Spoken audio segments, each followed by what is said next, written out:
Le 23 septembre dernier, la jeune Lina, 15 ans, se rendait à pied à la gare Saint-Blaise-la-Roche où elle devait prendre un train pour la conduire à Strasbourg. Elle n'est jamais montée à bord. Une journaliste du Parisien a refait le trajet que Lina était censée parcourir. Et la description est glaçante. La suite après la publicité. La disparition de Lina, survenue le samedi 23 septembre, reste un mystère. Plus d'un mois après s'être volatilisée, la jeune femme de 15 ans est toujours introuvable.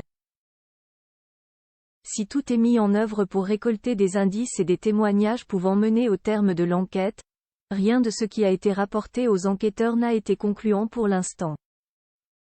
Mais d'après le témoignage de Robert, la jeune femme aurait été vue à bord d'un véhicule de couleur bleue, conduit par un homme dont il n'a pas vraiment vu le visage.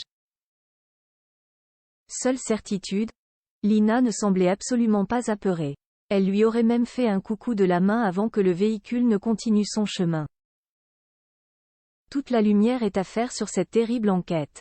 Pour le podcast du Parisien, Code Source, la journaliste Louise Colcombet s'est rendue sur les lieux de la disparition. Sur place, elle n'a pas rencontré Olivier, le discret papa, mais Fanny, la maman, et s'est lancé la mission de parcourir le chemin emprunté par Lina le jour de sa disparition. Et autant dire que la description fait froid dans le dos. La première partie de l'itinéraire est une route départementale.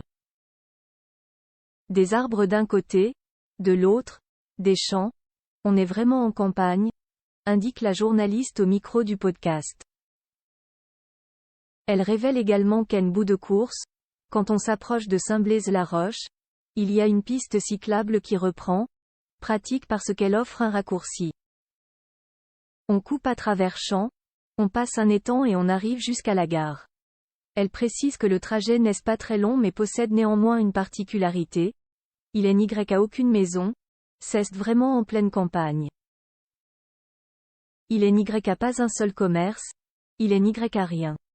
C'est vraiment la route, la campagne et au bout, la gare. Il est donc a priori facile d'échapper à tout témoin, renforçant encore un peu plus l'hypothèse d'un enlèvement. Son petit ami soupçonné comme pour la plupart des avis de disparition de femmes, les premiers soupçons ont pesé sur le petit ami de Lina, Tao, 19 ans.